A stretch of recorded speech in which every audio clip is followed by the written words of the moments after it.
Long before the blood and shadows, there was just me, my daughter, and Costco. My name's Savannah Clark. I'm 31, divorced, and I bake. Not fancy pastries like those Instagram bakers with perfect hair and marble counters. I prep giant trays of croissants, cookies, and muffins for the Costco in Kapolei, Hawaii, every day from dawn to closing, on my feet. It wasn't always like this. 2 years ago, I was married, teaching preschool, living in a small house with a fig tree out front and an herb garden my daughter and I planted. Then the economy tanked, the school cut hours, and my husband's temper started to flare more often than the stove. The divorce came after one too many slammed doors and one glass too many shattered on the kitchen tile. I took Mia, my daughter, and left. He got supervised visits until he got arrested for assaulting someone outside a bar in Pearl City. 9 months in OCCC. Last I heard, he was still in. So now it's just me and Mia, and Costco. Costco was supposed to be my second chance. Stability, health benefits, predictable hours. I landed the bakery assistant job 6 months after the divorce, and I've clung to it like a lifeline ever since. My rent kept climbing, Mia's asthma got worse, and my car wouldn't start more often than it would. But work? Work was routine, familiar, safe. Until recently. It started with small things. A pallet of sugar shifted, a bag of flour opened wrong, a serrated knife left in the wrong tray. That kind of stuff's easy to blame on tired hands or a rushed shift. But then there was the croissant, ripped right down the middle like someone tore into it with bare hands, then left it sitting there. No one fessed up. Cameras hadn't caught anything. Last week I noticed something worse. Every time I stayed late, I felt it, watched, like someone was just beyond the corner of the prep area. Sometimes I'd catch a shadow in the convex mirror above the sink, gone before I turned. I brushed it off. Probably stress. God knew I wasn't sleeping. Not with Mia coughing half the night and bills choking my inbox like weeds. The night everything really began was a Thursday. June. Just after 8:30 p.m., I wasn't supposed to be there that late. Had promised Mia we'd finish her solar system project and watch Moana together. But my closing partner called out last minute, and the manager gave me that look. So I stayed. Alone. Again. I was halfway through rolling croissant dough when I felt it. A cold draft, then the strange weight of silence. No ovens humming, no carts squeaking, no overhead announcements. Just me. And the mirror. I saw it then. A shape, long, still, in the dark beyond the bakery doors, where the freezer cases line up next to the cereal aisle. Not moving, just there. I blinked. Gone. My hands shook as I pulled off my gloves. Get it together, I whispered. You're just tired. It was 8:52 when I left for the restroom. The store lights had already dimmed. Only one register still open. I passed the cereal aisle and heard something fall. A box, maybe. I stopped. There was a man standing at the end of the aisle, facing the shelves, tall, still as stone. I called out, "We're closing in 10 minutes, sir." No reply, no movement. I turned away, chilled to my spine, and went to the restroom. 3 minutes later, I came back. No man. But on the freezer door, beside the bakery entrance, was a bloody fingerprint. Fresh. Still wet. Just one. I told security. They brushed it off. Nothing on the feeds. Systems rebooting. Blackout earlier, the guard muttered. I begged the manager to check. He just said, "Head out early next time." "You're probably just overtired, Savannah. Maybe back at my station the oven was on. 425 degrees. No timer, no trays inside, just heat, rolling thick and steady from the vents. And someone had scratched something into the flour dust on the prep table. I like it warm in here." I didn't go back to work the next day. Instead, I sat in my kitchen holding my phone, staring at the last text I'd sent my sister Lila. "Come pick me up. Don't ask questions." She never replied. 20 minutes. That's how long I waited by the loading dock behind Costco after that shift. She never showed. I called her, straight to voicemail. I texted again. No answer. At 11:30 p.m., a chill crawled up my spine. I called a rideshare and went home to Mia, who was curled up on the couch in her pajamas, sleeping under a blanket, the iPad still clutched in her hands. I let her sleep. I couldn't. The next morning, police found Lila's car abandoned off a back road between Kapolei and Nanakuli. Driver's door open, keys still in the ignition, her purse untouched. But what really made my knees give out? Mia's school backpack sitting in the passenger seat. She'd left it in Lila's car 2 days ago, which meant Lila had picked her up from school, not me, not daycare, her. But I was the one working. Lila had said she'd help. Something didn't make sense. The officer on the case, Detective Kamaka, was kind but skeptical. No signs of foul play, could have wandered off. Maybe a mental health episode. You sure she wasn't going through something? I wanted to scream. Instead, I said, she doesn't just vanish, she has a daughter of her own. That night, Mia slept in my bed. I sat up in the living room with the lights on, knife on the table, and every window locked. I played the shift over and over in my mind. The croissant, the oven, the fingerprint, I needed answers. So I went back to work. But I didn't close. Not again. And I started asking around. It started with Camilo, the night janitor. He was mopping the loading bay when I pulled him aside. Did you see anything weird Thursday night in the bakery or after closing? His mop paused. He looked up, dead serious. Like, what kind of weird? A man, tall, dark clothes, might have been bleeding. He swallowed. I don't know about bleeding, but yeah, I saw someone, thought it was a manager, standing near the bakery freezer. Didn't talk, just stood there for like 5 minutes, then gone. I didn't want to say anything, didn't want to sound crazy. I wasn't alone. That weekend, I overheard 2 night shift shelf stockers whispering near the walk-in cooler. One of them, Rosalie, swore someone kept turning on oven controls during the last hour of her shift. She'd reset them, go back to boxes, come back, hot again. They thought it was a prank, but the fear in her eyes told me it wasn't. It all came crashing down when the detective came back with results. The fingerprint? It matched my ex-husband. I laughed at first. That's impossible. He's in jail. Was, Kamaka corrected. He was released 2 weeks ago, early, good behavior. He showed me the paper. My stomach turned to stone. He was out, and I hadn't been told. Suddenly, the noise in the aisles, the man who wouldn't turn around, the oven, the flour, all of it felt different. Not supernatural, just cruel, real. I started checking every door, every night. I put cameras in my apartment, changed locks, had Mia sleep in my room. Still, I could feel it, that he was watching, waiting. 3 days ago, he showed up again, not at work, at my home. I found a crumpled Costco receipt on my porch. My schedule was circled, in red ink. The bottom had another fingerprint, blood, again.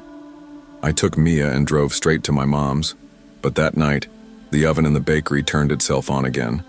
425 degrees, on camera this time. No one touched it. They watched the tape. There was nothing there, just the heat, and a shadow in the reflection of the oven door. Evil doesn't always wear a mask. Sometimes it walks beside you, lives with you, pretends to love you, and when it leaves, it doesn't always stay gone. But strength? It's what you build when no one else believes you. When you're tired, scared, and still show up. For your child, for yourself. Don't ignore the little things. The shadow in the mirror, the cold where there shouldn't be, the warmth someone else might be waiting for, and never, ever close alone. If I'm being honest, I was never supposed to be working that Thursday night. My name's Brandon Lynn. I'm 19, barely surviving community college, and until recently, I worked part-time pushing carts at Costco in Anaheim Hills, California. One of those giant stores at the edge of a freeway where the lights hum louder than the customers. and the air smells like hot pizza, brake fluid, and detergent. I wasn't supposed to be there because I had a calculus quiz the next morning that I hadn't studied for. Because my mom's insurance paperwork had to be filed by midnight. Because the financial aid office was threatening to pull my grant unless I uploaded some IRS form I couldn't find. But money wins. Always. My car's a joke. Gas prices weren't laughing. So when I saw the shift posted, Thursday, 3:30 to close, I signed up, thinking I could make it all work. Just a few hours, just carts. Anaheim Hills quiets down fast after 8 p.m. By 9, the parking lot is mostly shadows, and the only sounds are the cartwheels bouncing off uneven asphalt and the occasional hawk calling from somewhere in the canyon behind the lot. The regular crowd, families with overfilled carts, retirees stacking 40 packs of bottled water, is long gone. It's just a few stragglers, maybe 1 or 2 people hanging around hoping for a hot dog at the food court before they close the doors. That night, the sky looked weird. Not stormy exactly, but green-gray. The kind of color you see right before the rain starts and traffic doubles. Wind was picking up too. You could hear the signage above the loading dock creaking. I had just pushed the last line of carts into their holding corral when I saw it. A van, navy blue. No lights, no sound, just parked in row D. Facing the wrong direction, like whoever parked it didn't care about lanes or protocol. Costco staff always park back in. This was nose first. Awkward. Off. I figured it was someone checking their phone. Maybe a shopper stalling until their partner came out. I ignored it. 5 minutes later, I looked again. The van was gone, but one of the carts I had just stacked was missing. Now look, carts go rogue all the time, especially when there's wind. But this cart was at the end of my train, locked in with the belt clip. You don't just lose one unless someone yanks it out on purpose. I searched the lot, not panicked but alert. That strange quiet had settled in, the kind where every sound seems too loud. Shoes on asphalt, flags rustling overhead. Then I found it.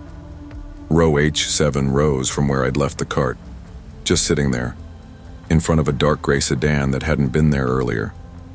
Inside the cart, under the seat flap, was a folded Costco return slip, with my name printed on it. The date on the slip? 2 weeks ago, a day I didn't even work. I froze, checked my phone, thought maybe someone was messing with me. But there was no group chat ping, no prankster nearby filming a TikTok. Just me, the cart, and that sedan. I walked it back in toward the loading zone, told Greg, my shift supervisor. He laughed, called it nerves. Teenagers with finals always get jumpy, he said, like I was just imagining it all. Then he offered me a 10-minute break. But I didn't want to go inside anymore. I wanted to leave. Because something wasn't adding up, and the night wasn't over. I stuck close to the pharmacy side exit, pretending to rearrange the cart line while I kept my eyes on the far end of the lot. That's when I saw the Navy van again. This time closer, 2 rows from the entrance, parked under a burnt-out light. It wasn't running, no movement, just there. I stepped back into the building, called over another cart pusher, Jordan, told him what I saw. He shrugged. Could be Instacart. Some of them chill in vans and wait to get batch orders. Facing the wrong way? I asked. He didn't answer. I stepped out again slowly. This time I looked directly at the driver's side. There was someone in the seat, motionless. No phone, no drink, hands on the wheel. And then the driver turned his head, slowly. Too slowly. And I swear, his head tilted, just slightly, like a dog listening to a high-pitched noise. No blink, no change in posture, just that long face, pale outline, jaw sharp, exaggerated by the shadows. I backed up, didn't run, just walked fast, told Greg again. He didn't even look this time, just sighed and waved me off. In the break room if it helps. Take the break, Brandon. Go chill. I didn't. I waited near the side entrance watching the van, but within minutes it was gone. No engine sound, no brake lights, just gone. 10 minutes later, another worker, Marta from membership, stepped outside. "Hey dude," she called, "your car lights are on." I looked at her. I didn't drive, I biked. She blinked. "Then somebody's jacking your ride." We walked to the corral where I always lock it. The bike was gone. Chain cut clean, bent on the ground like a snapped wishbone. In its place was a Costco receipt, taped to a peanut butter jar. Same brand we sell. My name on the slip. Again. But under the items list, someone had typed, "Weight matched, size acceptable, watch your shifts." I called the police. A young officer took the report, barely hiding his boredom. Said it was probably a prank, maybe a coworker copying my ID tag. Said I'd probably find the bike in the bushes tomorrow. I didn't, and I didn't go back to work the next day. For the next few nights, I barely slept. I kept refreshing my Costco account. Every employee gets one link to their schedule, and nothing changed. No weird hours, no new activity. But I couldn't shake it. The van, the slips, the peanut butter jar. Then, a week later, I got an email. "Thank you for reinstating your night availability." I never submitted a change in schedule. I clicked through my employee portal. Sure enough, the system said I had accepted 3 closing shifts in the upcoming week. I called HR, left a voicemail. They didn't call back. That night, my mom called me from the backyard. "Brandon," she said, holding something. "Did you leave this out here?" It was the same peanut butter jar, empty, clean. A folded receipt was inside, same message, same timestamp. 9:12 p.m. I formally quit Costco the next morning, marched in, cleaned out my locker, told Greg I wasn't returning. He didn't look surprised. He said, "Sometimes people aren't built for nights." I told him this wasn't about the hours. He just nodded, like he'd heard it before. On my way out, I checked the cart corral. There was a Navy van parked in the furthest row of the employee lot. No plates, just a white sticker on the back. It read, "Clearance, Brandon Lynn." I walked away without looking back. It's been 4 months. I'm back in school full-time, working at a tutoring center now. No carts, no late-night parking lots, but sometimes I still get them. Emails, receipts, strange jars left by the fence, always with the same warning. Weight matched, size acceptable. I started weighing myself every week. Nothing changes. 143 pounds, just like the receipt said. It's like someone picked me, measured me, entered me into something I didn't agree to. I asked around, quietly, heard whispers about other stores, other employees getting slips like mine, van sightings, items left in weird places, but no one reports it. Because who would believe us? Not every job lets you clock out. Sometimes we offer up pieces of ourselves for money and something starts taking more than we bargained for. Don't ignore what feels wrong. Don't stay silent just to keep a paycheck. And if a van ever follows you, don't turn your back. You don't really think about how much space there is inside a Costco until you're the one watching it. Aisle by aisle, hour by hour, waiting for something to go wrong. Most people think loss prevention is about chasing shoplifters or calling the cops on people stealing vitamins, but it's not. Not really. What I do is sit in a concrete room behind the tire center, watching a wall of monitors glow with camera feeds. I take notes, I flag patterns, I report what I see, and I wait. My name's Marissa Clay. I'm 34. I took this job almost 2 years ago, just after my divorce finalized. I thought it'd be temporary, something to keep the rent paid and my son Caleb in school while I sorted myself out. But things don't always move as fast as you want them to. And truthfully, this job gave me structure when everything else fell apart. The Oxnard store is massive.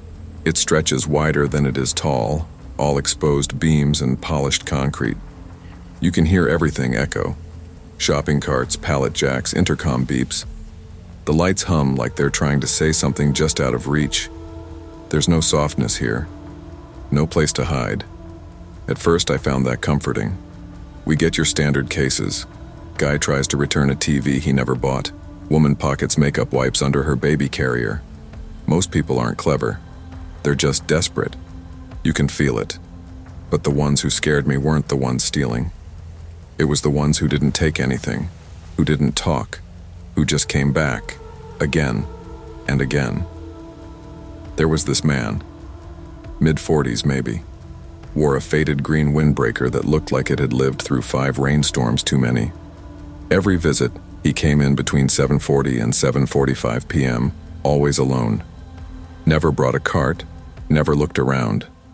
He would walk straight to aisle 117, where we keep the emergency survival kits and travel-size gear, and stand in front of the 2-person emergency bag for about 5 minutes.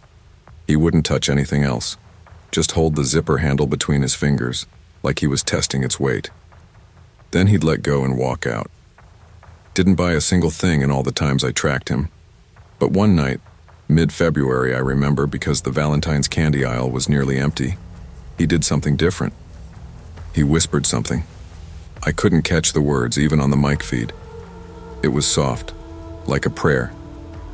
Then he looked up, straight into camera 14, and smiled. Not a full grin, not warm or inviting. Just a small twitch of the mouth, like he knew I was watching and wanted to let me know I was seen too. I flagged it, logged it, compiled timestamps, showed Greg, my supervisor. His response? Yeah, creepy, but not illegal. So I kept watching. Then came the woman. She started showing up every Friday. Same time, just before closing. She had this long dark hair that looked like it had been brushed but not styled. She wore flat shoes, gray slacks, a blouse that could have passed for a school teacher's.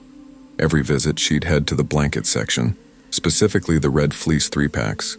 She didn't touch them, just stood near them, staring. One Friday, I went out there and asked if she needed help. She didn't flinch, didn't turn toward me. She just said, "This aisle used to be a hallway, years ago," and walked away. I searched the building's blueprints after that, checked with a guy from facilities who'd worked there 12 years. I asked if the layout had ever changed. He said, "Not really. We repainted some of the signs in 2014, but the aisles have always been numbered the same." I still don't know what she meant. And then came the boy. That one stopped me cold. I was reviewing overnight footage, half asleep in the chair with my coffee cooling beside me, when I saw a kid in a yellow hoodie pass through the snack aisle. It wasn't just the color. It was the way the sleeve sagged a little, the tiny bleach mark on the left shoulder, the thumbhole Caleb had torn into the cuff when he was nervous. It was his hoodie, the one we lost at a bus stop 3 months earlier. I was sure of it. I stood up and watched the monitor, switching angles as fast as I could, trying to follow the boy. He turned left near the paper goods and vanished. I thought maybe he went down the next aisle, but he never showed on any other camera. I rewound, played it again. He wasn't on the footage, only I was, walking after someone who wasn't there. I heard my own footsteps in the audio, but not his. Greg said it was lag in the feed, that the camera probably skipped a few frames, but it didn't skip me. That's when I started compiling the visitor list. 10 people, all regulars, all predictable, always walked past the same zones. Aisle 117, the fleece section, the emergency exits. I printed out screenshots, traced the way each of them glanced toward camera 14, and when I layered the photos, their lines of sight formed a shape. Not a person. Not exactly. Just the suggestion of one. A face. Watching. I didn't know what I expected when I layered those images. Maybe a pattern of movement. Some proof I wasn't losing my grip. But what I got was worse. Something almost human. A pale V where the eye lines intersected. A mouth shape that wasn't smiling but looked like it had been. Something that had seen me before I ever knew it was there. I kept the printouts locked in my bottom drawer. Never showed Greg again. He already thought I was one stress call away from getting transferred to tire returns. Over the next 2 weeks, I kept tracking them. The windbreaker man came at his usual time, 7:42 p.m., on the dot. Always touched the same zipper, always whispered something I couldn't hear. Camera 14 caught him glancing up at me again. Same slight smile, like a nod, like he was saying, "You again." The dark-haired woman showed up every Friday. She never touched the blankets, she just stood, still, staring. And when she left, she'd always pass by Register 4 without a glance toward the exit. And that boy, he never showed again on the monitors, but I started catching glimpses in the corner of my eye. Once I was in the break room pouring stale coffee when I swore I saw a yellow hoodie disappear around the corner of the dry goods entrance. I rushed out, heart hammering, but no one was there. Nothing. I stopped telling people what I saw. Then the glitch happened. It was a Tuesday, around 6:30 p.m., still daylight. Rain coming down so hard the ceiling pinged like hail. We had a steady crowd, families grabbing dinner kits, retirees comparing vitamins. I was monitoring aisle 117 just out of routine when the feed cut out. It wasn't a blackout. Every other camera worked fine, just camera 14, completely black. I tried refreshing the feed. Nothing. I called maintenance over the intercom. They checked the unit. Lens intact, wiring clean, power steady. "Should be working," the guy told me. "It's brand new." "Try resetting it," I said. He unplugged it, plugged it back in. The feed flickered to life and showed nothing but static for 2 full minutes. At exactly 7:42 p.m., it cleared up. The windbreaker man was standing in the aisle, head tilted, holding the zipper, and for the first time he spoke loud enough for the mic to catch. I leaned in and turned up the volume. He whispered, "It only works when she's watching." Then he let go of the bag and walked out. That night I went home shaking. I didn't eat. I barely spoke to Caleb. I just sat at my kitchen table staring at the folder of screenshots and asking myself one question over and over. What is it? The next morning there was an envelope in my mailbox, no postage, no return address. Inside was a neatly folded red fleece blanket, the exact brand we stocked. On the corner, someone had stuck a piece of masking tape. Drawn on it was a simple smiley face. No eyes, just the mouth. After the red fleece showed up, I did what any logical person would do. I took it to my supervisor. I brought the envelope. I showed Greg the smiley tape. His reaction? A shrug. Probably someone playing a prank. We get weirdos here all the time. "Greg, someone left this at my house. They knew where I lived." He leaned back in his squeaky office chair, pinching the bridge of his nose. "Marissa, you're a good employee. But if you start seeing shadows in the break room too, I can't protect your hours." That was the end of it. He filed nothing. No report, no camera pull, no escalation. So I took it home. At night, I locked my bedroom door. I stopped checking the cameras after 8 p.m. I told Caleb to stay close. No playdates, no late homework club. I knew how I sounded. Paranoid, overwhelmed, the product of too many late shifts and not enough sleep. But then Caleb started waking up crying. At first I thought it was just stress. His dad had stopped showing up to visitation weekends again. But then he started saying the same thing word for word. "Mom, someone's walking through the hallway but they don't have a face." He'd curl into my arms, shaking, the back of his Spider-Man pajamas soaked with sweat. I checked every room. I checked every lock, every time we were alone. One night I stayed up watching the hallway from the couch just to prove there was nothing there. At 3:12 a.m., my front door creaked. Not loudly, just creaked, like pressure had shifted against it. I crept over, looked through the peephole. No one. But lying on the welcome mat was a yellow hoodie. The exact same one Caleb lost at the bus stop months ago.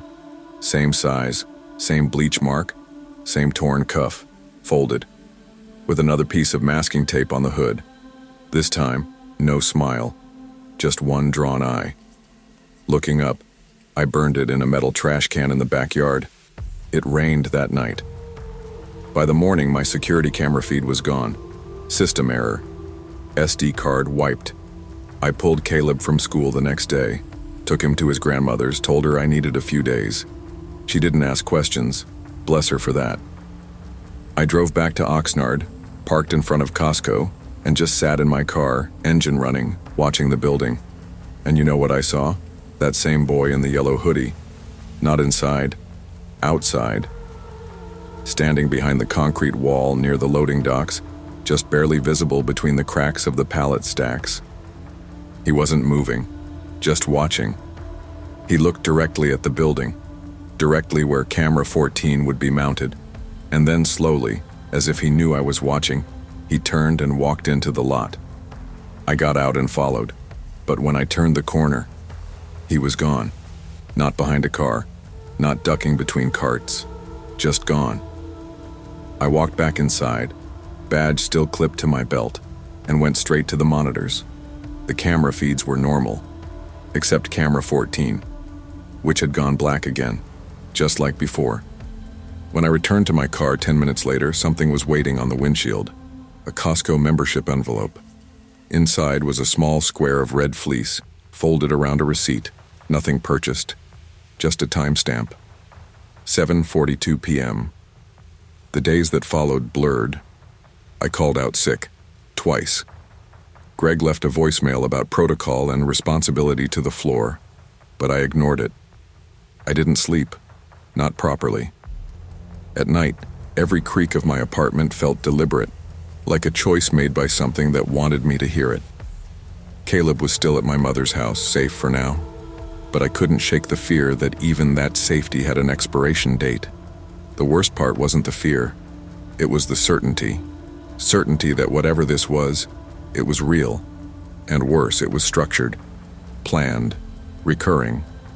Someone, or something, was watching patterns the same way I had, showing up at fixed times, moving through exact aisles, returning familiar objects to unfamiliar places. Every action felt like a response, not random, intentional, calculated.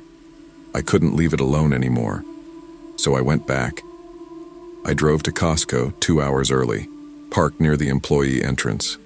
I had my badge, I had access. Nobody would question me. I wore my LP windbreaker again and told myself I wasn't doing this out of obsession. I was doing this for my son, because whatever had attached itself to me, started tracking me, was circling him now too. The store was calm, fluorescents humming, forklifts buzzing like lazy insects. The evening staff clocked in slowly. I walked in through the security office and sat back at the console. Greg wasn't there yet. I rewound the cameras. I needed to see something that confirmed I wasn't unraveling. So I queued up the last 5 visits from each of the recurring figures. Windbreaker man, blanket woman, yellow hoodie, all layered against camera 14's footage. And then I noticed something I hadn't before. Every time the man in the green windbreaker visited aisle 117, he paused at the same second. 7:42, 17 p.m. Exact. Every time the woman approached the red fleece stack, she froze at 7:44:04 p.m. And every time the boy in the yellow hoodie appeared, on the few times the cameras caught him, he moved into view at 7:46:31 p.m. Each one, like clockwork, 3 timestamps, 3-minute gaps. It wasn't random, it was a loop, like a time sequence, a pattern meant to be watched, meant to be discovered, like someone testing observation, seeing if I'd piece it together. So I did something reckless. I printed the timestamps, loaded them into the camera software, and created a side-by-side overlay of each visit. Playback mode, synchronized. The screen filled with motion. 3 windows. 3 people walking in parallel. Pausing. Staring. Turning. At different points in the store, yes, but in synchronized behavior. And then, at the final second of the last clip, all 3 figures turned their heads toward the camera. Toward me. At the exact same second, my breath caught in my throat. Then the feed went black. Again. And the monitor flickered. Not just one. All of them. Every screen blinked twice. Off, on, then static, and over the speakers the store intercom clicked on by itself. No one was near the mic. No one had pressed a button. But the speakers played a voice I hadn't heard before. A whisper. "You see us now." I ran. Out of the security office, down the back corridor, through the concrete halls that never seemed to echo until I was alone in them. I had no plan, no destination, just an overwhelming pull, like something was calling me forward and I had no say in the matter. I ended up at aisle 117. Of course I did. The survival kits were lined neatly, the zipper bag untouched. The lights above flickered, just faint enough to notice. The aisle was empty. Or, it looked empty. I stepped forward, slowly, listening for footsteps, breathing. Then I saw it, on the floor, directly beneath the emergency kit. A red fleece square, folded, masking tape on top. This time, no face drawn, just one word in thick black ink: stay. I backed away. I turned to leave, but at the other end of the aisle, the boy in the yellow hoodie, motionless, just like before. I blinked, and now, beside him, the woman with dark hair staring blankly ahead. Behind me, footsteps, heavy, measured, one step at a time. I turned slowly. The man in the green windbreaker, smiling. He raised his hand and pointed to the shelf, the survival bag. I looked back to the aisle entrance. Gone. Both of them. The woman, the boy. Disappeared like ghosts into the merchandise. It was just me, and him, and the whisper that followed. You saw it. You kept watching. That makes you part of it now. I grabbed the fleece square and bolted out of the aisle. Didn't clock out, didn't tell Greg, just ran to my car and drove to my mother's. I packed our things, told Caleb we were leaving. We moved out of Oxnard that weekend. I left no forwarding address, blocked the store number, changed my phone. For a while, things were quiet. But last Sunday, while shopping in a different Costco, Santa Maria, I stopped cold near the fleece blankets. Because there she was, the woman, same hair, same stare, holding a red fleece in her hand like she never left. And in the next aisle, the boy, yellow hoodie, turning his head up toward the ceiling camera, slowly, deliberately, staring straight at me. We think surveillance gives us control, that if we watch long enough, we'll see what's wrong, what's dangerous, what shouldn't be there. But what if the act of watching is what lets them in? Some patterns aren't meant to be followed. Some faces are best left unrecognized. Curiosity doesn't always lead to answers. Sometimes it leads to invitation, and once you see them, they never stop seeing you. Long before I ended up working behind the glass booth at the Costco Tire Center on South Alvarado, I thought I'd spend my life fixing things that were truly broken. Bent axles, burnt plugs, radiators split down the middle like cracked bones. I used to work roadside and always sweating through shirts in traffic or under cold rain, crawling under cars with just a flashlight in my mouth and a wrench in my hand. It was honest work, but it wore me out. Not just the hours or the grime that never fully left my skin. It was the people, too loud, too close, too much. See, I have this thing. Not a diagnosis, just something I know about myself. I don't do well with people. I stumble over small talk. I overthink everything. And I hate being looked at for too long like I owe someone an explanation I don't know how to give. So when Costco called me for a part-time gig in their tire center, I took it. Quiet booth, set schedule, good money, less face time. Perfect. It was the kind of place where you could lose yourself in the rhythm. Log in, check work orders, torque specs, tire rotations, pressure checks, and paperwork. Every now and then, someone would ask about their windshield wipers or complain about wait times. But mostly, it was just the low hum of drills and the smell of rubber and oil. And then he started showing up. Mid-50s, beige windbreaker, beige pants, beige face. Like God shaded him in with a single marker. He drove a clean white Mazda CX-5 and always pulled up slow, careful, like he was afraid of disturbing something. His complaint never changed. "Rear left tire feels off," he'd say. "Might be leaking." I'd check. Pressure was fine. Tread was even. No visible damage. Sometimes I'd rotate it just to give him peace of mind. "You're all set," I'd say. "Nothing wrong." He'd nod like he expected that answer, then smile. Not warm, just satisfied. "Thanks," he'd say. I just wanted to be safe. 6 visits in 2 months, always 2 weeks apart. Same story, same tire, same time of day. My coworker Maya joked about it once. "You think he's lonely? Just wants someone to talk to?" But he never stayed long enough to chat. He'd leave before I could even print the report. After the 5th visit, I started writing his license plate down. Not for any real reason, just a gut thing. I ran it through the system. Nothing came up. No membership attached. No name. He paid cash every time. Still, I chalked it up to weird but harmless. Until the 6th visit. It was a Tuesday. The slow kind of morning that made you question if your shift had even started yet. I took my break at 1:30, walked across the lot, grabbed a bottled coffee, and leaned against the far wall in the sun for a while. October in LA hits different. Still warm, still dry. You'd think it was May if the leaves didn't try pretending otherwise. When I came back, Maya flagged me down. Her eyebrows were bunched. "That guy," she said. "Beige guy, he just walked right past me."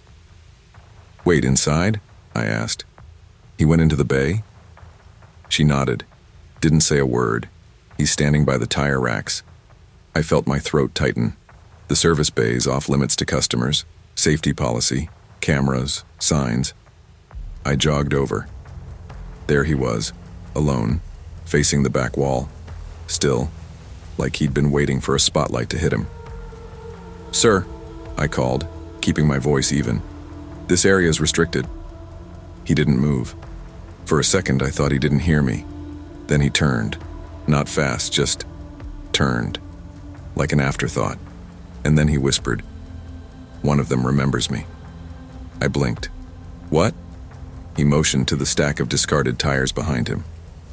"The back left," he said, "pulls toward the side of the road. I replaced it 10 years ago, after the crash. But it still pulls. Always." There was a look in his eyes, not fear, not guilt, recognition. I checked his license again, same white Mazda, same plate, but something wasn't adding up. That model year, released only 5 years ago. I know cars. I know what they look like when they've aged. This one hadn't. He left without saying goodbye. I checked the service orders again. Still no record of his name, no membership. Nothing. That night I stayed a little later than I had to. And when I was locking up, I found it. It was jammed in the tread of a scrapped Goodyear Eagle, something from a 2006 sedan. A locket. Small and silver, dented and rusted at the clasp. I almost missed it. I took it inside and pried it open with a flathead. Inside, a tiny photo. A woman, maybe late 30s, holding a little girl in her arms. Both smiling, happy, warm, but the locket looked like it had been run over, crushed, twisted. I showed it to Maya. She froze. "Wait," she said. "That's her. The woman from the hit and run. They had a photo on the news last month, remember? Baldwin Hills. She was walking her daughter to preschool." I remembered, vaguely. Woman killed. Daughter survived. Witnesses mentioned a white SUV speeding off. They never caught the driver. That night, I drove home with my stomach in knots. I replayed the man's words in my head. It wants to go back. Back where? I didn't sleep much. Next morning, I called the non-emergency LAPD tip line, told them what I'd found. They took a report, said someone would follow up. No one did. That Friday, everything felt heavier. Maya called out sick. I worked the booth alone. At 6:47 p.m., just as we were closing, the white Mazda pulled in. I stepped outside. No one was driving. The engine was off, doors locked, windows up. I reached for the radio to call security. Then the power flickered. Not in the whole building, just the booth, just the cameras, 17 seconds of static. When the feed returned, the Mazda was gone. No engine sounds, no exit, no tracks, just gone. But on my stool, inside the booth, right where I always sat, was the locket. Cleaned, polished, open. The photo looked clearer now, like it had just been developed, and behind it, a tiny piece of paper folded in half. I opened it. Written in fine, careful handwriting were 4 words: "Not all ghosts haunt." The car never came back, not to our center anyway. A week later, I checked the lot cameras for myself, pulled the footage. Still the same glitch, still no trace of the man leaving. I ran the license plate through a friend who works DMV backend. She found it. Registered to a deceased man in Riverside. Died in 2014. Car totaled in a fatal accident that same year. Guess which tire blew out? Rear left. After that, I stopped asking questions I didn't want answers to. I gave the locket to the police again. This time, they logged it, took a statement, promised follow-up, but I never heard back. Now, when customers come in with vague tire issues, I check a little slower, listen a little longer. Not every complaint is mechanical. Some things just linger. The past doesn't always stay buried, especially when the road still remembers. What we bury in silence has a way of resurfacing, not to scare us, but to be seen, heard, and maybe forgiven. I used to believe every space could be transformed with the right frame, both literally and metaphorically. That was the designer in me talking, back when I ran my interior design studio in Charlotte. High-end homes, curated furniture, moody lighting, just the right amount of imperfection to sell authenticity. I gave rich people the illusion of taste. But real life doesn't come with good lighting or matching textures. When Dad had his stroke, I packed up my life in 2 days. No clients, no invoices, no goodbye drinks. I left behind 15 years of work, 2 half-decorated lofts, and a city I never fully belonged to. I moved into his creaky colonial in Newport News, the house I swore I'd never live in again. Grief is strange, it doesn't scream. It whispers into everything. The smell of your old bedroom, the rattle of the AC you thought he'd finally replaced, the emptiness of coffee brewed for one. After a few months, the money started thinning out. I needed a job with health benefits, and Costco was hiring. The position they offered: home decor and framing department. The irony didn't even sting. I was too tired. At first, it wasn't so bad. People brought in their baby photos, their college diplomas, sometimes their dogs dressed like ballerinas. I gave them frame recommendations and watched them nod like I still had some magic in my fingers. It was quiet work. Honest. Nothing like Charlotte. And then came the man with the painting. He looked like someone I'd seen once in a hotel lobby. Mid-40s. Flannel shirt.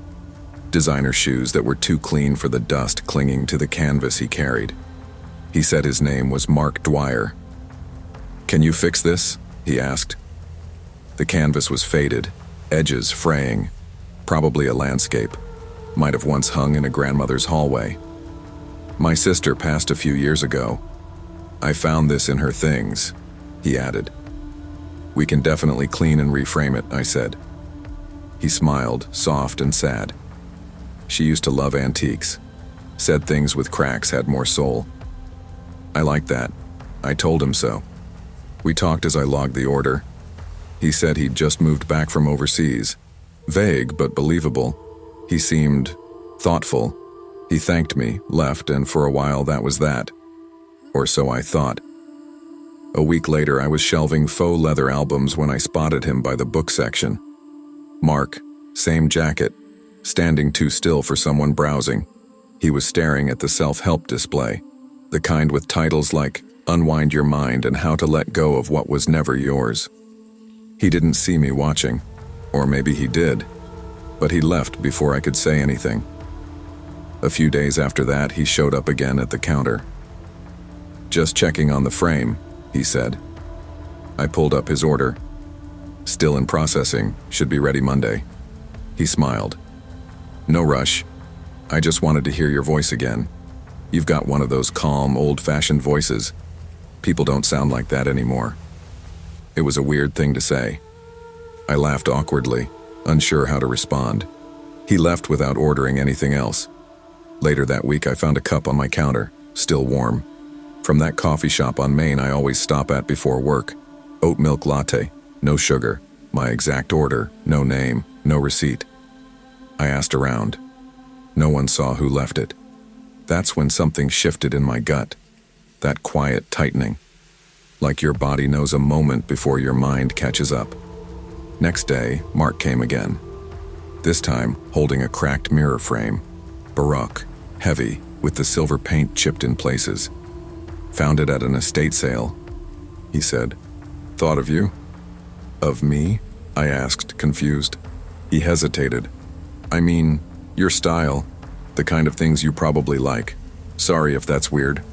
It's fine, I said automatically. But it wasn't. That night, I typed his name into every search engine I could think of. Nothing. No obituary for a sister. No Facebook. No LinkedIn. No digital footprint. The phone number he'd written down for the order? Disconnected. I brought it up to my manager. He shrugged.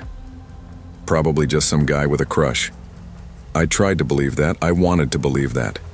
But the next morning, I found a note under the counter, wedged behind the register drawer. You don't have to pretend you don't remember me. You saw me before Charlotte, too. It wasn't a compliment. It was a statement. I didn't sleep that night. Around 2 a.m., I found myself in the attic, digging through old boxes. Dust in my throat. The smell of mothballs and wood rot. I wasn't sure what I was looking for, just a feeling. A thread I knew existed but couldn't name. Then I saw it. A gray plastic storage bin labeled Cooper Creek, 1999. Our old summer cabin. Dad's idea of bonding before middle school. There were photos, sun-faded, edges curled, of me, Dad, some cousins, a few family friends. One of them stopped me cold. A group shot by the river. I must have been 8 or 9, everyone smiling. But in the back, half-shadowed, was a boy I didn't recognize. Older than us, maybe 17, 18, standing behind a tree. Not smiling, staring. Same eyes, same face. Mark. I pulled the photo closer. He wasn't part of our group. Wasn't in any of the other pictures. But there he was. Like he had just inserted himself. I flipped the photo. Dad's handwriting read, Creek Trail, July 1999. I hadn't seen that face since. At least I didn't think I had. But now I wasn't sure. The canvas Mark brought in had been ready for days. I hadn't dared unwrap it, assuming it was just another faded landscape. But now I had to know. I removed the frame, flipped it over. The backing paper peeled back like old skin. It wasn't a painting. It was a reverse glass print, old school. The image was vague, distorted through the reflection. But behind the print, tucked against the wood frame, was a folded photo. My hands were shaking when I pulled it out. It was me. A candid shot from Cooper Creek. I was standing by the porch in a pink windbreaker, looking off to the side, probably unaware the photo was being taken. It wasn't a photo from Dad's albums. I never remembered it being taken. I filed a report with store security, showed them the note, the coffee cup, the disconnected phone number. They nodded, took it seriously enough to alert management. They offered to shift me off the sales floor. I said yes. I haven't worked the framing desk since. You'd think that would be the end of it. But sometimes, during slow afternoons, I walk through seasonal stock just to stay distracted. I pass the frame displays, prints of lighthouses, beaches, overpriced word art, and sometimes I find things. Tiny, out-of-place snapshots tucked in behind the sample glass, barely visible, always at the edges. Me, Dad, our cabin, that summer. Sometimes it's just trees or blurry corners, but sometimes he's in them, still watching, always just far enough away to make me question everything. I've stopped trying to explain it to anyone. The past doesn't disappear. Sometimes it waits for you to finally turn around. Some people don't want to be remembered. They want to be noticed. And sometimes, the scariest thing isn't forgetting someone. It's realizing you never saw them to begin with. Before the fluorescent lights, before the company-wide databases and route manifests, I existed in a haze of community college corridors and anxious mornings. My first semester unraveled under the weight of panic attacks and self-doubt. I withdrew, retreated home to Florida, and spent 6 months rebuilding my life in small, measured steps. So when I landed the internship with Costco's corporate logistics team in Fort Lauderdale, it felt like a second shot, maybe the one that would stick. They seated me in the corner of a windowless office at the distribution center on SW 30th Avenue. My workspace overlooked rows of humming servers and outdated printer banks, all under a ceiling that vibrated slightly with the pulse of warehouse life. Vending machine coffee tasted stale and bitter, but I drank it because it looked and felt like adult responsibility. I spent my mornings inputting shipping routes, tagging regional reports, and learning the arcane language of logistics from Marcus, the second-year intern from Colorado. He had an easy smile, that low Colorado drawl, and a fondness for joking about route ghosts and obscured corridors in the warehouse blueprint. I didn't believe in ghosts yet, but I appreciated his humor. It made the droning monotony feel human. Armed with Excel, I shadowed him on route planning. He showed me how each truck had a story: departure times, tonnage, time windows, stops, return status. By the end of week 3, we were hitting deadlines, my confidence building in small increments. The formulas worked, the reports compiled, the routes optimized. But around week 6, something changed. Late Thursday morning, Marcus stopped laughing. He sat at his desk, face drained of color, with raw energy humming between his fingers. His eyes flicked to the corner of the security camera zone near the server bank. I went quiet. He closed the Excel sheet I'd been watching him use. He didn't meet my eyes. Finally, in a voice that trembled low, he said, "I think I rerouted something that wasn't supposed to exist. I didn't mean to." It was just a late Florida truck. My pulse spiked. I asked him what he meant, but he shook his head. When I looked at his screen, it was empty. He stared at the cursor. I tried to brush it off as anxiety, but he looked scared, like something was watching. By Friday afternoon, dread started sinking in. 3 trucks went dark. GPS cut out mid-route. The dispatch map showed them heading to a location no one recognized. An unmarked plot in Dania Beach said to be an old overflow facility sold off years ago. I called the local team. HR told me the facility didn't exist. The address came back as empty land. Weird. But I still thought this was a mistake. Bad database upload, stale GPS entries, some glitch. That Monday morning, Marcus didn't show up. His desk was empty.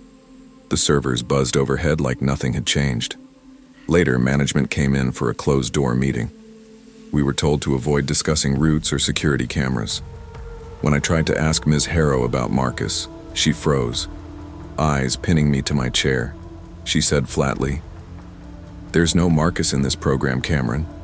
You're not assigned to anyone." She opened my personnel file, deleted the logs marked under Marcus's name, the ones we'd worked on together, then shut the laptop without another word. I felt my world shift beneath me. It was like steam leaving the room. And it wasn't just him erased from the system, it was me too. It made me rethink everything, my recreated life, that shaky confidence I felt building brick by tiny brick. Drive home that night was a soliloquy of doubt. Route ghosts, non-existent trucks, no official record, no trail. I clutched the printed shuttle schedule stuffed in my backpack, Route 7, GPS check-ins, names listed, terminal staff, driver numbers. And there, in ink, Marcus Dahl, intern. I tried calling HR again. They said there was no Marcus Dahl, no records, not as an intern, not as a temp, not even in the directory. My shirt damp at the collar, I sat on my twin bed in the apartment, full of lonely boxes, IKEA leftovers, and the echoes of my own hopes. I turned on ambient music, but it didn't stick.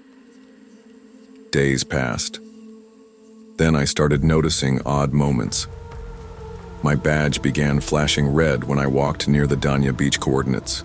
No trucks, no employees, just the lot with a chain across it and a warehouse long closed. I felt like someone was watching me, unseen. And at night, I dreamed of warehouse aisles, flickering overhead fluorescents, pallet racks stacked to the ceiling. My badge would beep, access denied, then footsteps. I couldn't ignore it anymore. I went back to the center one Saturday morning, unscheduled, off the clock, full of anxious purpose. The security desk told me all weekend access was disabled, but I used my badge anyway. It lit red when I approached the old Dania Beach coordinates on the warehouse terminal. I heard a low hum as if electricity hummed in the dark beyond the warehouse door.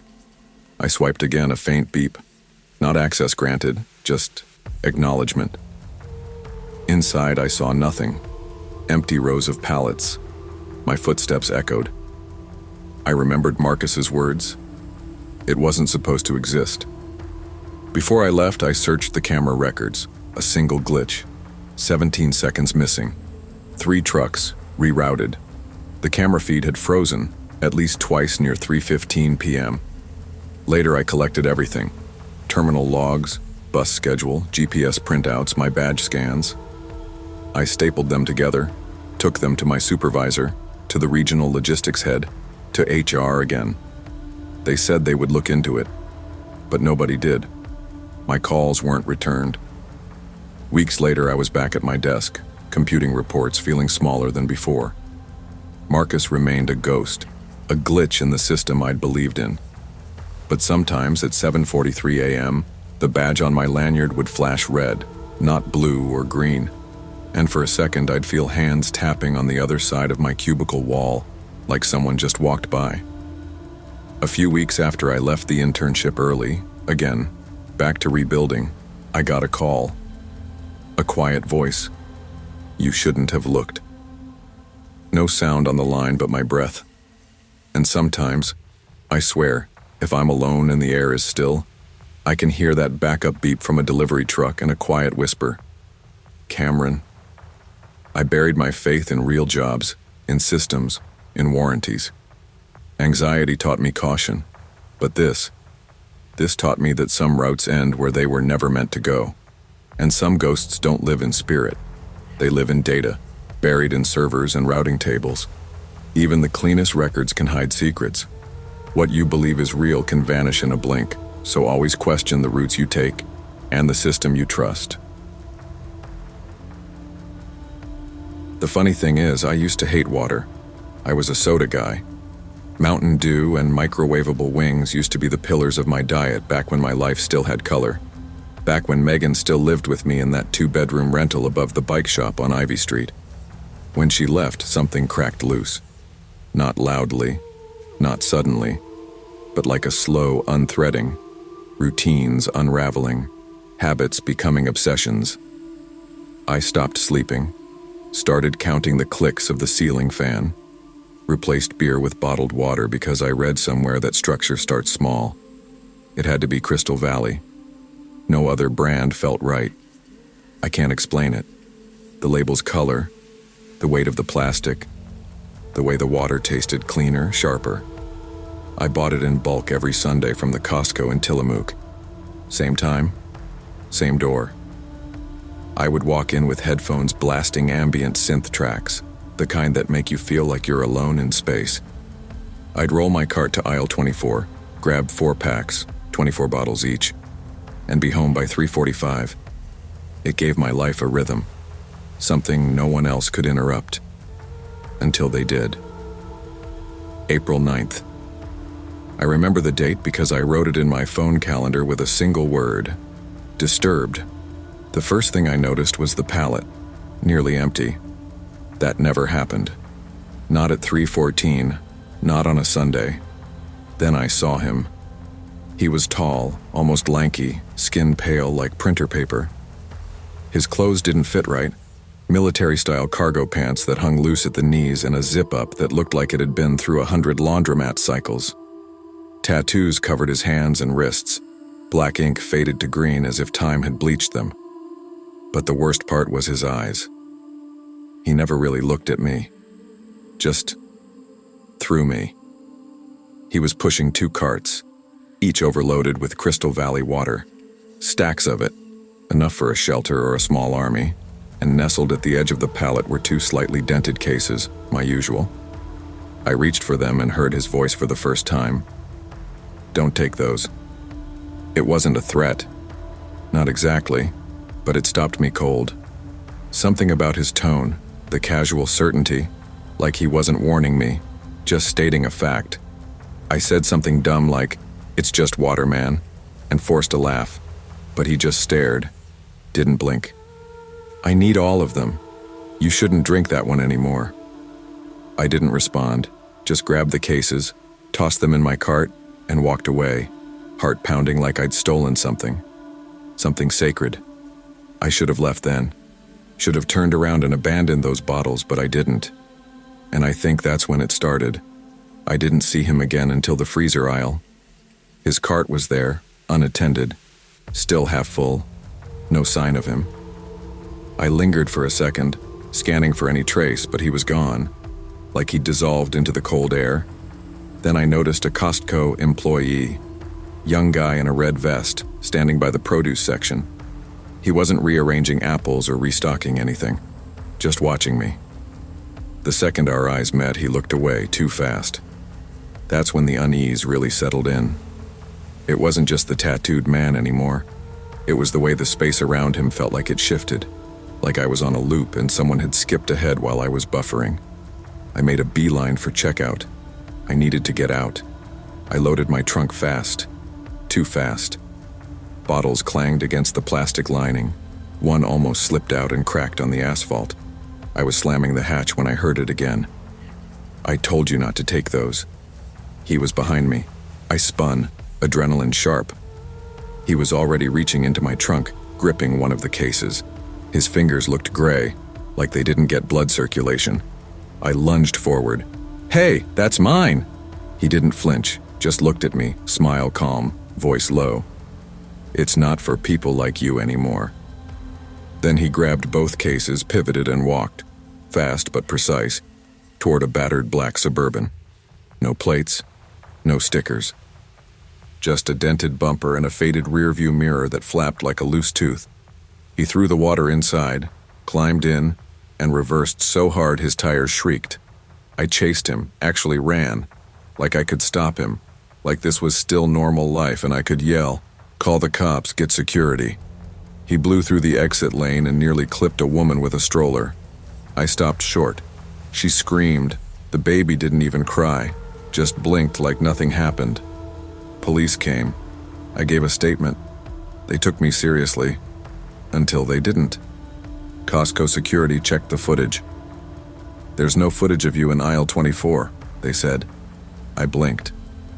"What do you mean?" "No man with carts, no altercation. You didn't show up on camera until checkout." I asked if the system had glitched. They shrugged.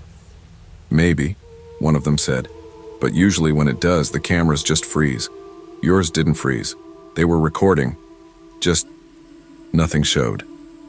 I wanted to believe it was a system bug, a weird malfunction, maybe even an elaborate prank, but something deeper in me, something wired to truth, knew that wasn't it. And that was just the beginning. A week later, Crystal Valley vanished from Costco shelves. I showed up at 3:10 like always. The pallet was gone, the aisle rearranged. Someone had swapped in a different brand, Blue Horizon or something.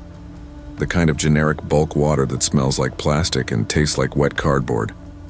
I asked a floor worker where the Crystal Valley went. He frowned like the name didn't register. "Think it got pulled.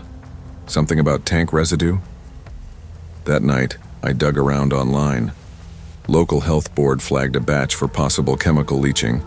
Apparently, an old transport tank hadn't been flushed properly. But the report was vague. No formal recall, just temporary removal pending investigation. It didn't feel like a contamination issue. It felt targeted. I started dreaming about the Suburban, about the man's hands, pale, tendony, flexing around the plastic handles. Sometimes I'd hear his voice in the silence between browser tabs or echoing between audiobook chapters. "It's not for people like you anymore." The phrase sat with me, unsettled me, like I'd been marked or dismissed from something I didn't even know I was part of. 3 days later, I saw the car again, not at Costco. Outside my apartment. It was parked across the street, engine running, driver's side window cracked. I walked past it slowly, phone out, pretending to scroll. I glanced. Same dent in the bumper, same dangling mirror, no plates. The windows were tinted too dark to see in, but I knew it was him. I called non-emergency police. They said they'd send a patrol to check the area. That was at 6:42 p.m. By the time they showed up at 7:10, the Suburban was gone. I stopped going to Costco. I started ordering water online. Not Crystal Valley. Couldn't even find it on Amazon anymore. My days grew quieter, but not calmer. I triple-locked my door, drew blinds during daylight, started parking 4 blocks away just to switch up my rhythm. But even then, once a week, the car would show. Always around 3:30 p.m. Always idling, never approaching, until last Tuesday. I stepped outside for air, just to feel wind on my skin. The Suburban was parked right across from my front walk. This time, the door was open, and something sat in the seat. A case of Crystal Valley water, dented, familiar, like it was the exact pack I'd tried to take. There was a piece of paper taped to it. No writing, just a rough circle drawn in red marker, slashed through. A warning, a symbol, or maybe both. I didn't touch it, just backed away, called the cops again, filed another report. Nothing came of it. No prints, no license, no leads. It's not for people like me anymore. Whatever that means, I believe it now. I've stopped trying to explain it to people. I don't tell the full story. Just say I had a strange run-in at Costco. Most people nod politely and change the subject. The ones who push for details always react the same. Confusion, followed by skepticism, followed by that subtle facial shift. The one that means they've quietly decided I'm paranoid. Maybe I am. But I keep the original receipt from that day, folded in my desk drawer. Time-stamped. Barcode intact. Proof I was there, even if the footage says otherwise. And I still hear that voice sometimes. Not in dreams anymore. In gaps, pauses, between traffic noise or during static on an old playlist. It's not for people like you anymore. Maybe it never was. Maybe Crystal Valley wasn't just water. Maybe it was something coded, filtered, tracked. Maybe that man was a handler or a courier or something older, something quieter, something that doesn't belong in systems, only in shadows. All I know is, I haven't touched bottled water since, and the Suburban hasn't come back, yet. But I don't go to Costco. Don't walk aisle 24. I drink tap now, filtered, unlabeled. Because whatever was in that water, it wanted something, and I was never supposed to have it. Not everything that feels good is meant for you. Some patterns, some routines, and some people are warnings in disguise. When something tells you to let go, it might be wiser to listen before you learn why. Long before I became a stalker at Costco, I wore a different kind of uniform, navy blue with security stitched above the heart. I worked the overnight shift at a level wide trauma hospital in Phoenix, a place where adrenaline never slept and the lights never dimmed. It wasn't glamorous, it wasn't safe. But it paid the bills, and I liked knowing I was the first line of defense between chaos and calm. Then came that night in 2021. A patient, high on something strong, stormed into the ER with a broken bottle and rage in his eyes. He didn't care who was in his way. I tried to stop him. I really did. But by the time backup arrived, 2 nurses were hurt, and I had a cracked rib and a lifetime subscription to nightmares. I quit 2 weeks later. Moved back to Casa Grande. Thought a quieter life would be better. I took the overnight stalker job at the Costco on Coolidge Avenue. No sirens, no blood, no screaming. Just pallets, forklifts, and big box silence. Or so I thought. When I first clocked in at Costco, it felt like the closest thing to peace I'd had in years. The building was massive and empty, save for the 5 others on my shift. We weren't a tight crew, but we all understood one thing: the quiet is sacred. I got used to the rhythm quickly.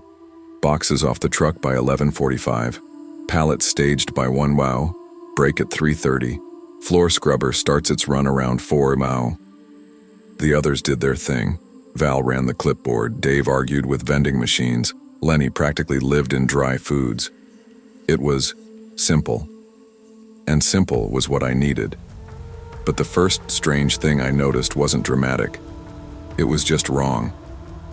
A pallet of protein shakes had the shrink wrap slid open when I got to it.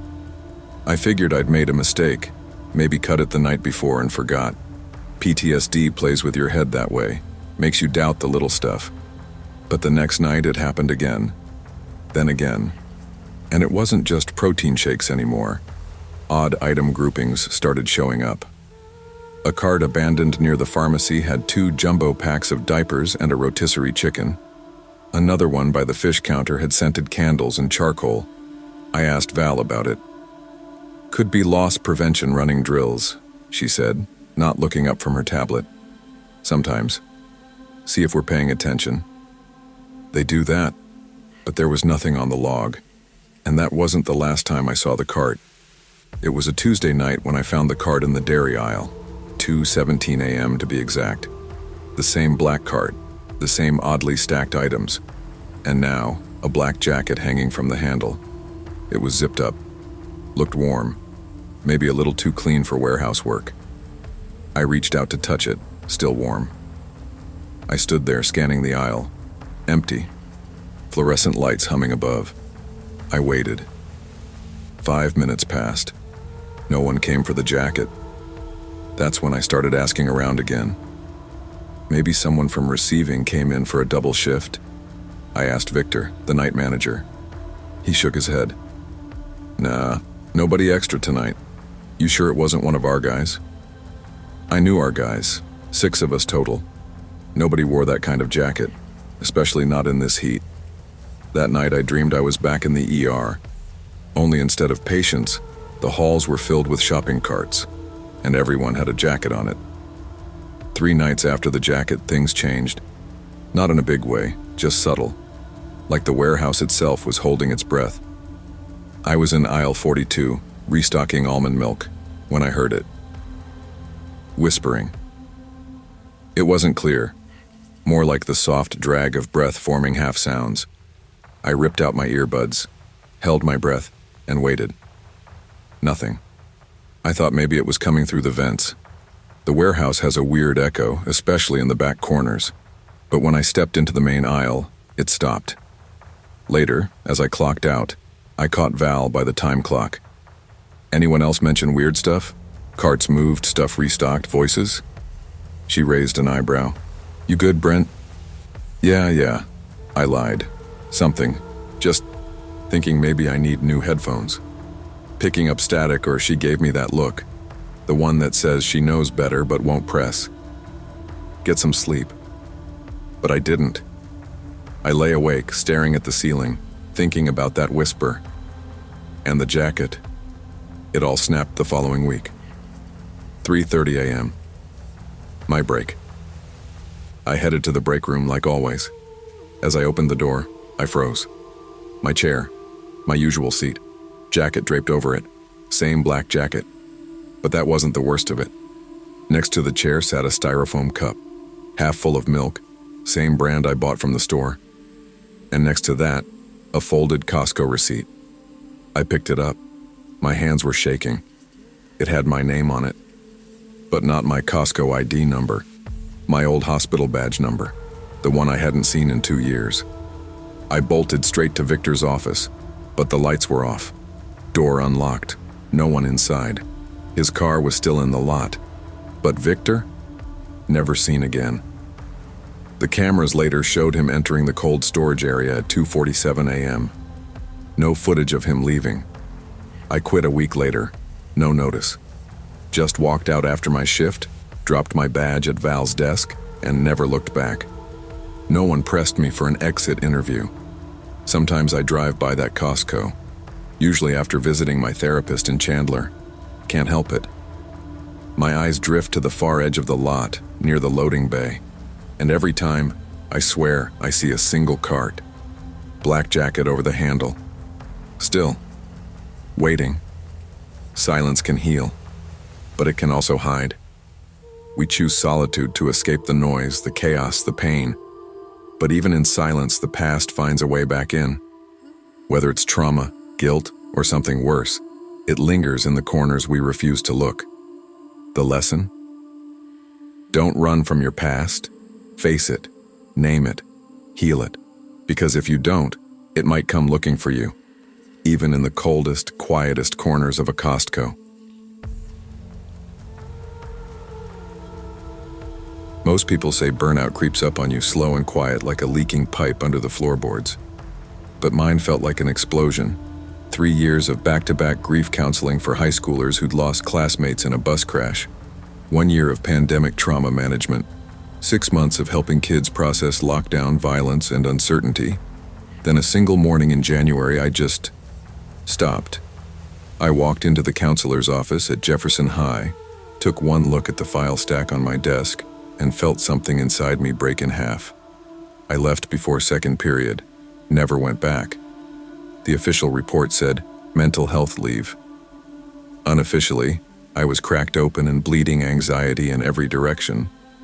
My therapist, Michelle, said I needed a change of environment and routine, less human intensity, more repetition, safe rituals. So I moved east, to a rental in Rancho Cucamonga, just far enough from the school, the gossip, and the pressure.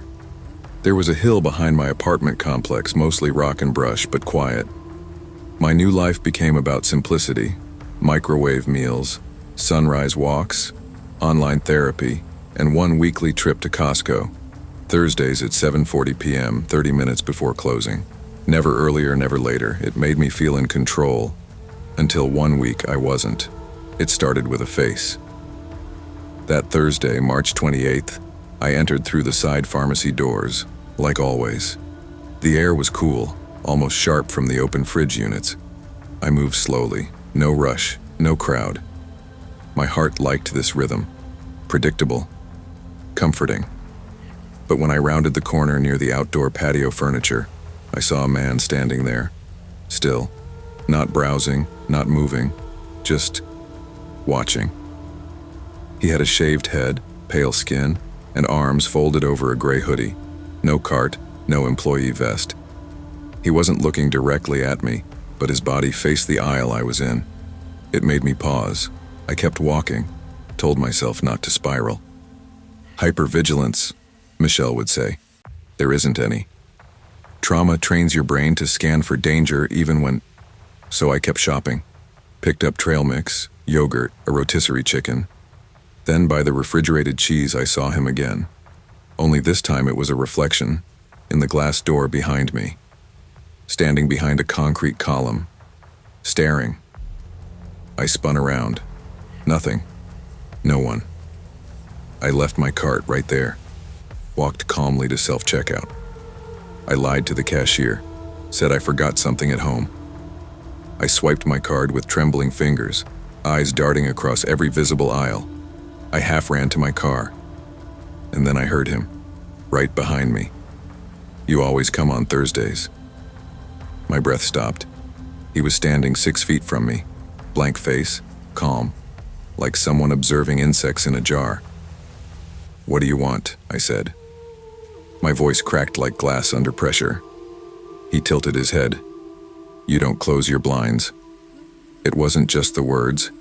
It was how he said them, like he already lived inside my life. I screamed, dropped my keys. A couple, maybe in their 40s, ran over. The man turned without panic, walked to a black hatchback with red tape where the plates should be, and drove off like he had all the time in the world. Security showed up after 10 minutes. They checked the lot, the cameras, my membership history. "We were updating the server system," one guard said. "Nothing recorded, sorry ma'am."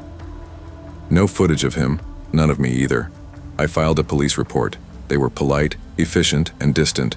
No threats, no contact info, no fingerprints. It was labeled suspicious behavior, no immediate danger. I started closing my blinds, got a doorbell cam, changed locations. Now I went to the Claremont Costco, usually mornings, bright and full of people. The ritual changed, but the fear didn't. It settled in, quiet and heavy like dust on an untouched shelf. Then came the Tuesday after Easter. I was asleep when my phone buzzed. 3:08 a.m. Notification. Person detected. Front door. I opened the app. The footage was just 1 second. 1 second of his face pressed against my peephole. Grinning, not knocking, not moving, just looking. I'm better now. At least that's what I say out loud. I keep my blinds shut, door locked, and lights on past midnight. I sleep with pepper spray on my nightstand. I haven't been back to that Costco. I switched to grocery delivery. And I no longer tell myself that patterns protect me. Because that's the part no one warns you about. Stalkers don't follow rules. They don't care about store hours or rituals or how many security updates are installed on a server. They live in the cracks of your assumptions. It wasn't my schedule that betrayed me. It was thinking a routine could hide me. Routine brings peace, but don't confuse it with safety. You can control your calendar, your groceries, even your blinds. But true security comes from vigilance, boundaries, and listening to your gut. If something feels wrong, it probably is. Don't rationalize danger into a coincidence. Protect your peace, but don't become predictable inside it. Because someone out there may be watching, waiting for the moment you forget to lock the window.